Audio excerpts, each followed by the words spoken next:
I've been reading The Hunger Games. Anyway, we're going to play this song today, and I'm going to talk to you about, it's not that it's that hard to play, but it's some pretty cool guitar.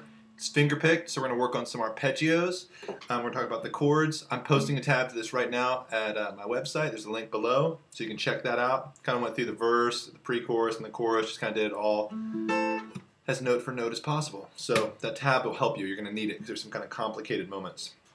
First thing is we look at this and we say, oh, totally in the key of D minor. This is actually more of a modal piece. I would almost say that we're kind of in D Dorian here. And so, because what we're trying to do is we're trying to cycle our way through these chords, our D minor, to A minor, to F, to C. So really what we're looking at here is a 2, 6, 4, 1 progression in the key of C major. And so if you can hear that in your ear,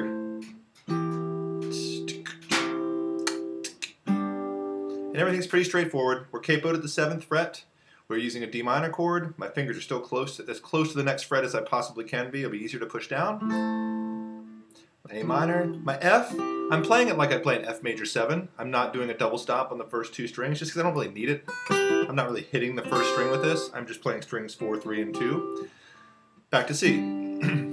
So what I'm going to do is I'm going to do basically the verse pattern in this lesson, and I'll do the chorus or the pre-chorus and the chorus, and the little accidentals and frills in the next one, in the next lesson, second part.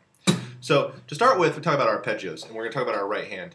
To do this, what you want to do is I see a lot of people do this, pluck at the strings like so.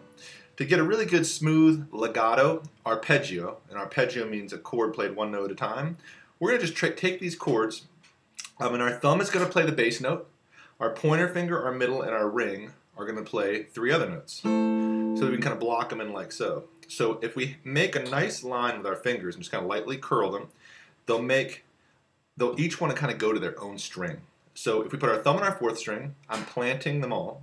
Pointer finger on the 3rd, middle on the 2nd, and then ring. Oh, here comes the sun. Wow, it's Seattle. That does not happen much. Ring on the 1st. I'll play each one of those strings by themselves. Then we go to A minor. The root goes to the 5th string. And I play 5, 4, 3, 2. My F, my root goes to the 4th string again. And then to the C, my root goes to the 5th string. Now I'm going to play this pattern for you really slow so you can see both hands what's going on. And then you can download the tab and kind of check it out. So here's going to be...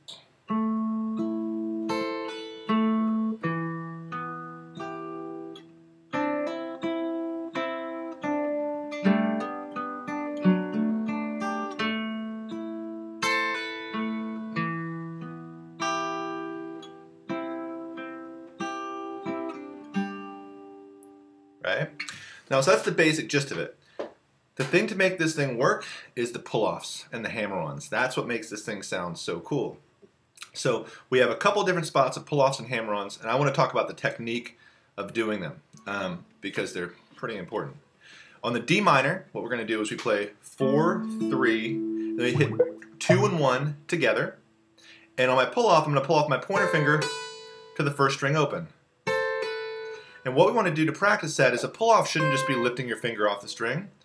You want the pull-off to actually be plucking the string.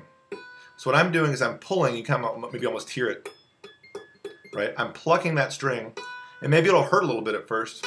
You'll feel like you're kind of pulling your callus off your finger because you practice so much, you know? But that's how you get that nice crisp sound. You're pulling into that string and down. Now our next one is a hammer-on the 3rd string open to the 2nd fret for the F. And listen to mine. Can you hear me?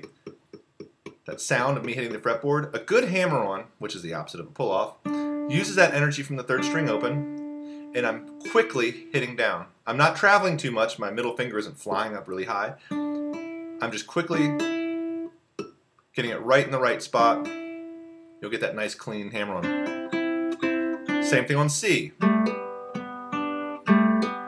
Middle finger's hammer on again.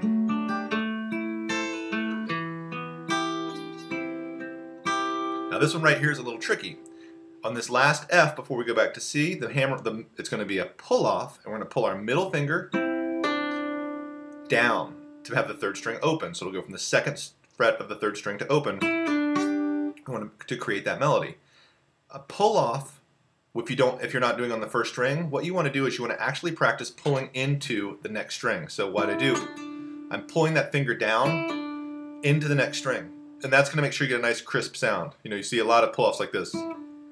And they kind of work, you're just lifting your finger, but you don't get the same kind of snap to it. So one more time.